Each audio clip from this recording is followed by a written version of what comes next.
The phone rang at 11:30 a.m. on a Tuesday, right when I was sitting in my cramped office above the First National Bank building, going through maintenance receipts that didn't add up.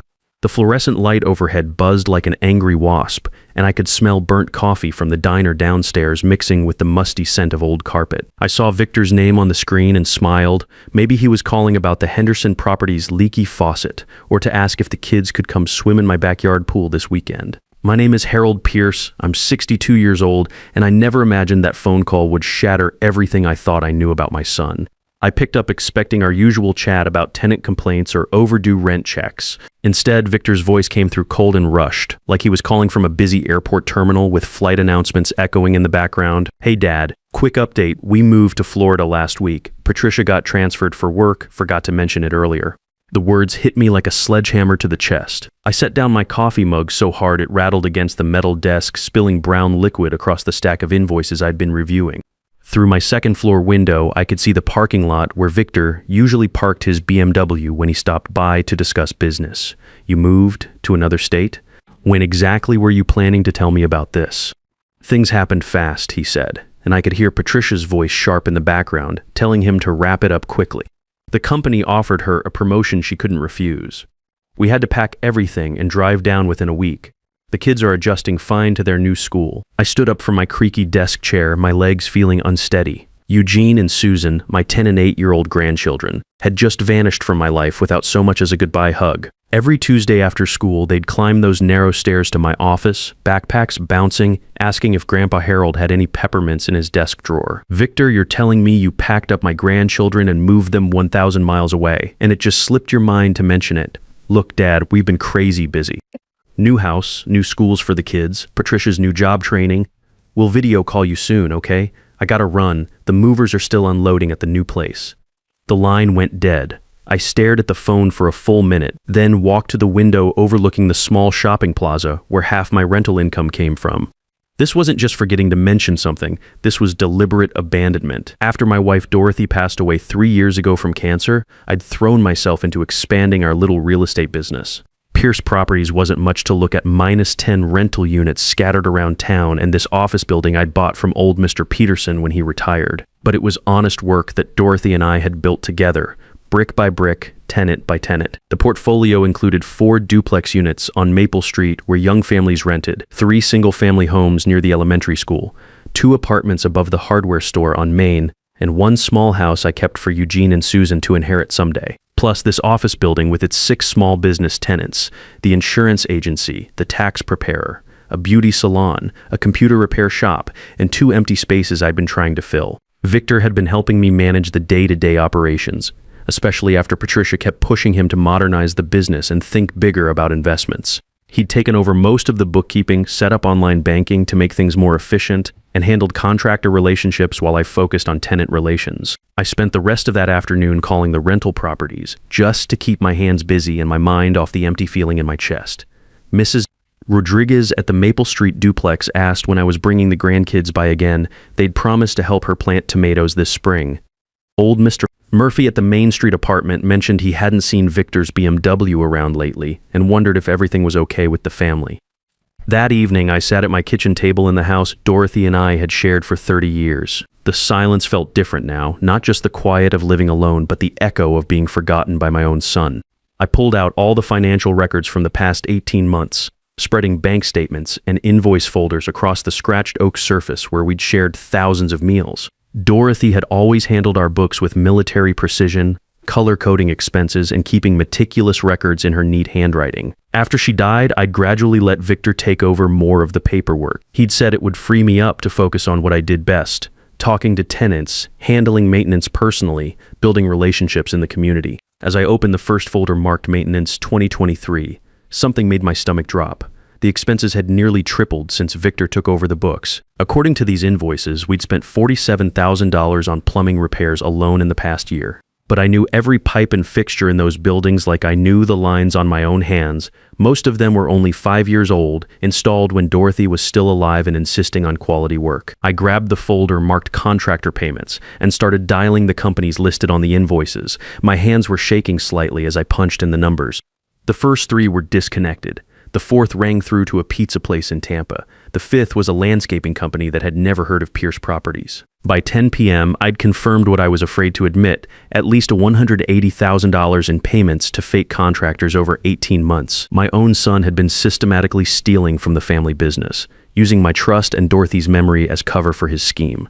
I didn't sleep that night. I kept thinking about all the times Victor had insisted on handling the boring paperwork while I dealt with tenants. How he'd volunteered to set up online banking to bring us into the 21st century, Dad. How Patricia had started wearing designer clothes and driving that BMW while complaining they were struggling to make ends meet on his insurance agent's salary. Around 3 a.m., I found myself standing in Dorothy's old sewing room, now converted to storage, holding a framed photo of our family from last Christmas. Victor's arm around my shoulders, the kids on my lap, all of us laughing at some joke Eugene had told 6 months ago, before I knew my son was a thief. The next morning, I called my attorney, Theodore Franklin. Ted had handled our business legal work for years and helped me restructure the company after Dorothy died. His office sat above the bank 3 blocks from mine, in one of those old brick buildings downtown that had survived every economic downturn since the 1920s.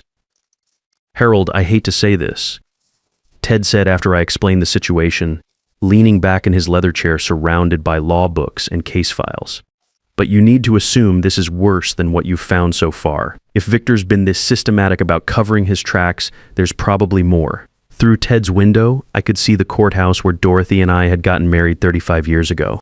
She'd worn her mother's dress and carried daisies from our own garden. If she were alive, this betrayal would have killed her all over again. What do you recommend? First, we secure all the accounts immediately. Second, we bring in a forensic accountant to trace every transaction. Third, we document everything before confronting him. If he's embezzled this much, Harold, we're talking about serious criminal charges minus to 5 to 10 years in federal prison. That afternoon, I drove to each rental property, taking the long way through neighborhoods where Dorothy and I used to walk on Sunday evenings. The Maple Street duplexes sat in a tree-lined area where young families pushed strollers and kids rode bikes on sidewalks. I'd painted those front porches myself just 2 years ago, Dorothy handing me tools and making sure the color matched her vision. Mrs. Rodriguez in Unit 4 was watering her flower boxes when I knocked. A plump woman in her 50s who worked nights at the hospital and always paid rent early. "Mr. Pierce, I was just thinking about you. When are you bringing Eugene and Susan by? They promised to help me plant tomatoes this spring, and it's getting late in the season." I forced a smile. "They're visiting their other grandparents for a while, but tell me, Mrs. Rodriguez, have you had any maintenance work done recently? Plumbing or electrical?" She looked confused. "No, sir, nothing since you fixed my kitchen faucet yourself last summer." "Why? Is something wrong?" I showed her the invoice, $8,000 in plumbing repairs to her unit, dated just 3 months ago. Her eyes widened. "Mr. Pierce, I've never seen any workmen."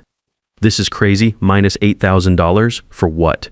"My pipes work fine." The pattern repeated at every property. The Hendersons at the Main Street apartment hadn't seen any electrical work, despite invoices showing $12,000 in rewiring. The Johnsons' single-family rental supposedly had new HVAC installed for $15,000, but their old system was working perfectly.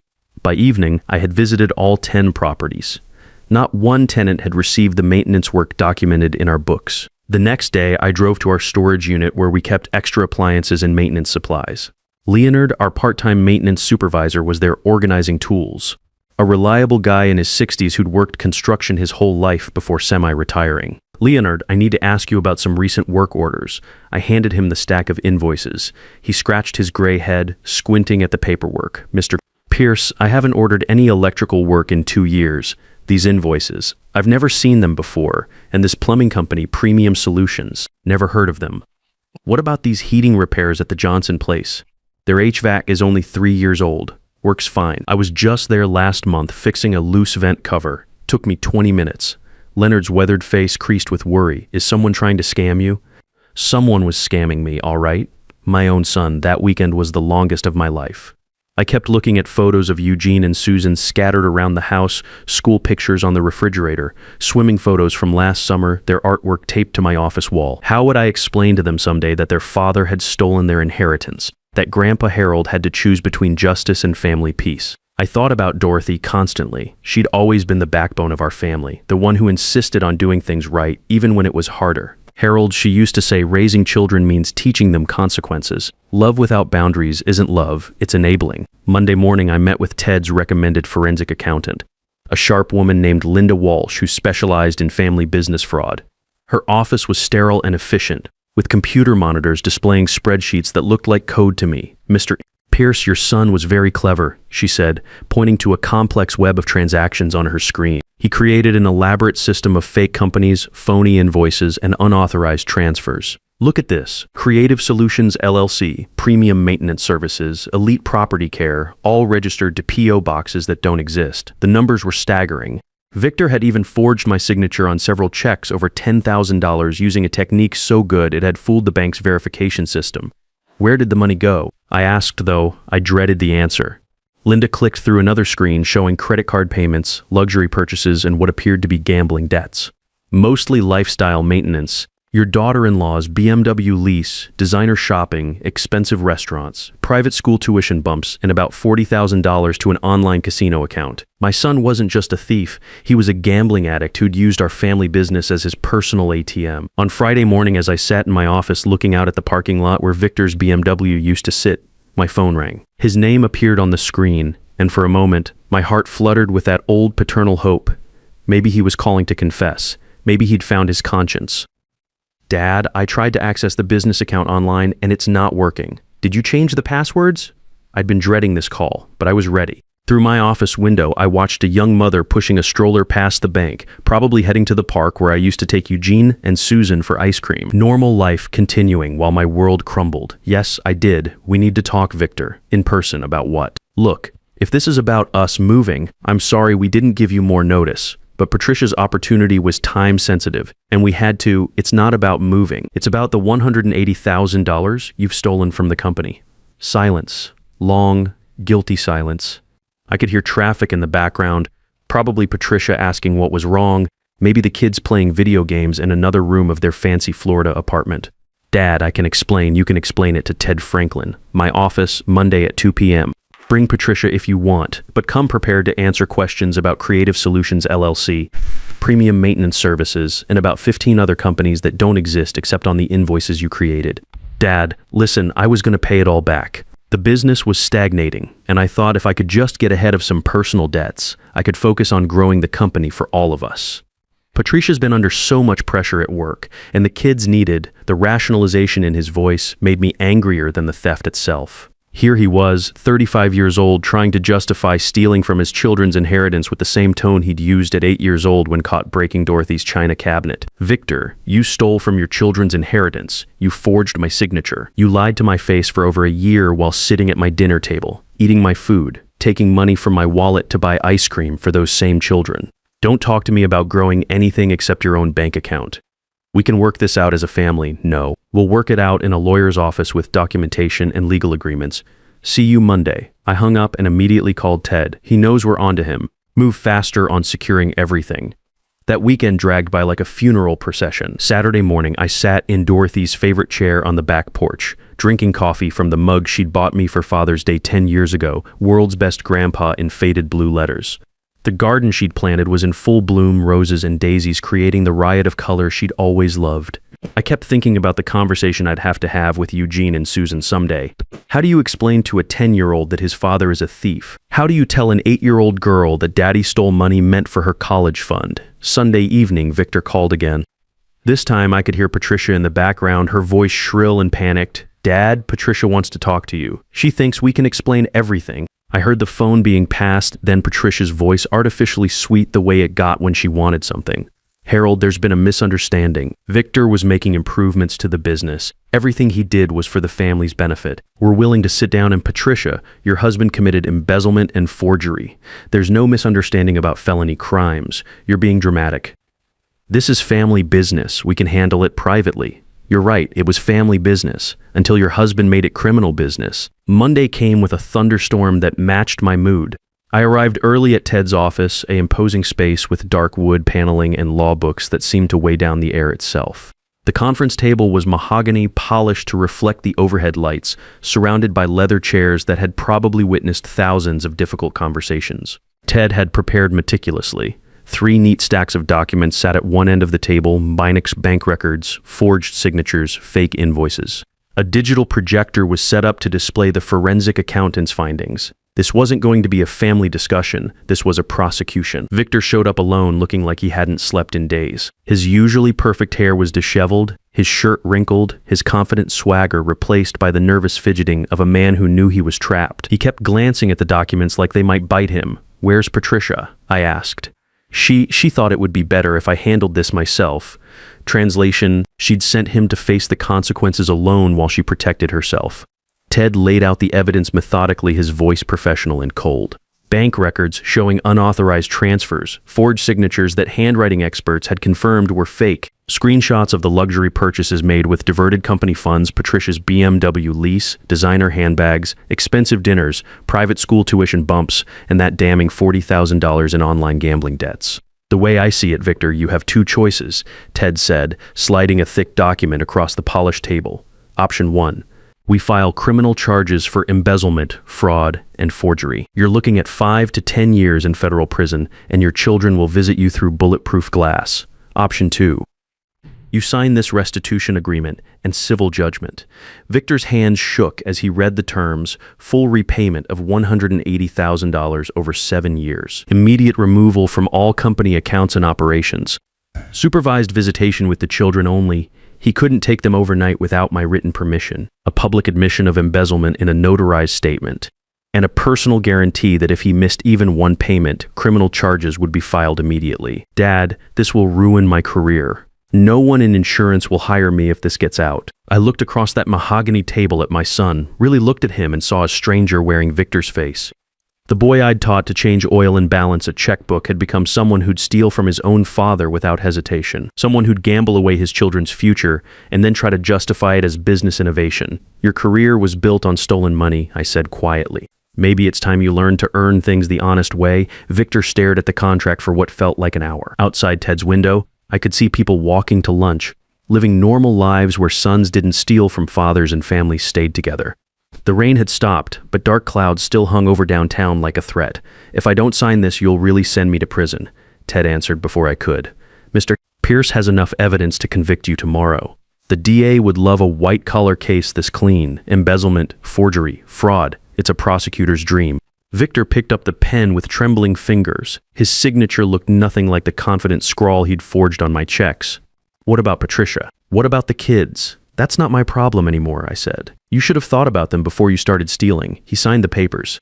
What choice did he have? The next few months were the hardest of my life. Victor found work as a junior property manager for a company in Tampa, making about a third of what he'd been skimming from me. Patricia had to give up the BMW and return to driving a used Honda. They moved from their Ocean View apartment to a small rental house in a working-class neighborhood where people actually paid their own bills. But something unexpected happened during those long, quiet months. Eugene called me one evening in October, his voice excited in a way I hadn't heard since they'd moved. "Grandpa Harold, guess what? Dad got a promotion at his new job. His boss says he's the most honest property manager they've ever had." I almost choked on my coffee. "Is that right?" "Yeah, and Mom's teaching piano lessons to kids in the neighborhood. She says it's more fun than her old job because she gets to be home when we get out of school." Through the phone, I could hear Susan practicing scales in the background, the same piano exercises Dorothy had insisted on when Victor was their age. The piano they'd had to sell when they downsized, then somehow managed to buy back used. "How are you doing in your new school, buddy?" "It's okay. Different from before. The kids here don't have as much stuff, but they're nicer. Dad helps me with homework every night now. He says he wants to make sure I understand how to work hard for things." 2 weeks later, Victor sent me a check for $2,500 right on schedule with his restitution payments. Attached was a note written on cheap paper instead of his old expensive letterhead. "Dad, I know I destroyed your trust, but I'm grateful you chose justice over vengeance. For the first time in years, I'm teaching my kids what real work looks like instead of just buying them things I couldn't afford." I deposited the check at First National, where Mrs. Henderson behind the teller window had known our family for decades. "How's Victor doing down in Florida, Harold?" "He's learning," I said. "Sometimes that takes a while." 6 months after the contract was signed, Patricia called me directly for the first time since the whole mess started. "Harold, I owe you an apology. I thought you were being cruel, but I understand now. Victor's a different man. He comes home tired from actual work instead of stressed from covering up lies. The kids respect him more. Even I respect him more." Her voice was different, no longer the entitled whine I'd grown used to, but something softer, more genuine. We're all different now, I said. Sometimes crisis shows you who people really are. In December, exactly 1 year after that phone call that changed everything, Victor brought the kids to visit for the first time. We met at a restaurant halfway between our town's neutral territory where we could test the waters. Eugene had grown 3 inches and lost his baby fat. Susan's hair was longer, and she'd developed Dorothy's habit of sitting up straight and looking adults in the eye when she spoke. But it was Victor who shocked me most. Gone was the soft businessman who'd never done physical labor. His hands were calloused from real property maintenance work, his shoulders broader from actual lifting instead of just lifting money from accounts. "Dad," he said, as we sat in that truck stop diner with its cracked vinyl booths and coffee that tasted like it had been sitting since morning, "I want you to know the kids understand what happened. Not all the details, but enough. They know their father made serious mistakes and had to make them right." "What did you tell them?" "The truth. That I stole money from Grandpa Harold's business because I was scared and selfish. That you could have sent me to jail but chose to teach me a lesson instead. That real men face consequences for their actions." Susan looked up from her coloring book. "Grandpa Harold, Dad says you saved our family by being brave enough to be mad at him. I had to excuse myself to the restroom for a minute." When I came back, Victor was helping Eugene with his multiplication tables on a napkin, something he'd never had time for when he was too busy embezzling. Last month, Victor sent me check number 18 of 84, right on time as always. He'd included a photo of the kids at their school's honor roll ceremony. Both of them had made straight A's. My name is Harold Pierce. I'm 62 years old, a widower, and I've never let anyone steal my dignity, not even my own son. Sometimes the hardest thing a father can do is save his child from himself, even when it means breaking both their hearts first. Trust, once broken, takes years to rebuild. But it can be rebuilt, one honest conversation and one kept promise at a time. The greatest inheritance you can leave your children isn't money. It's teaching them that actions have consequences, because that's the only lesson that will protect them when you're gone. Sometimes being a strong father means letting your son fall hard enough to learn how to stand up on his own, even when every instinct tells you to catch him before he hits the ground.